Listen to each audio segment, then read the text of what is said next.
ಒಂದು ದಿನ ಗರುಡ ಶ್ರೀಕೃಷ್ಣನ ಹತ್ತಿರ ನನಗಿಂತ ವೇಗವಾಗಿ ಪಯಣ ಮಾಡುವ ಪ್ರಾಣಿ ಈ ಭೂಮಿ ಮೇಲೆ ಇದೆಯಾ ಅಂತ ಕೇಳುತ್ತೆ.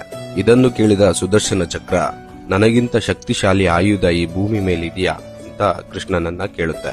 ಇದನ್ನೆಲ್ಲ ಕೇಳಿದ ಸತ್ಯಭಾಮ, ತ್ರೇತಾಯುಗದಲ್ಲಿ ನಿಮ್ಮ ಪತ್ನಿ ಸೀತಾದೇವಿಗಿಂತ ನಾನೇ ಅಂದವಾಗಿದ್ದೀನಿ ಅಲ್ಲವಾ ಅಂತ ಕೇಳ್ತಾಳೆ. ಈ ಮಾತುಗಳನ್ನೆಲ್ಲ ಕೇಳಿದ ಶ್ರೀಕೃಷ್ಣನು ಇವರ ಅಹಂಕಾರವನ್ನು ಹೇಗಾದರೂ ಇಳಿಸಬೇಕು ಅಂತ ಅಂದುಕೊಳ್ತಾನೆ. ಗರುಡನನ್ನ ಒಂದು ಪ್ರದೇಶಕ್ಕೆ ಕಳುಹಿಸಿ ಅಲ್ಲಿ ಒಬ್ಬ ವ್ಯಕ್ತಿ ಇರ್ತಾನೆ.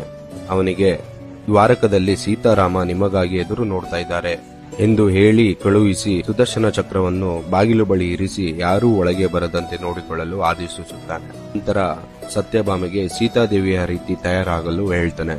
ಗರುಡ ಹೋದ ಪ್ರದೇಶದಲ್ಲಿ ಹನುಮಾನ್ ಧ್ಯಾನ ಮಾಡುತ್ತಾ ಕಾಣಿಸಿಕೊಳ್ತಾನೆ.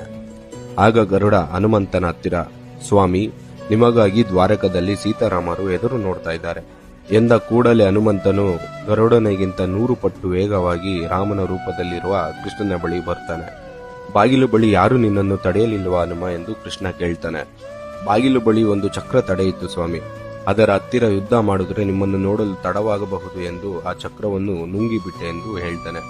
ಪಕ್ಕದಲ್ಲೇ ಇದ್ದ ಸತ್ಯಭಾಮನನ್ನು ನೋಡಿ, ಈ ದಾಸಿ ಯಾರು ಸ್ವಾಮಿ, ಸೀತಾದೇವಿ ಎಲ್ಲಿದ್ದಾರೆ ಎಂದು ಕೇಳುತ್ತಾನೆ. ಹೀಗೆ ಶ್ರೀಕೃಷ್ಣ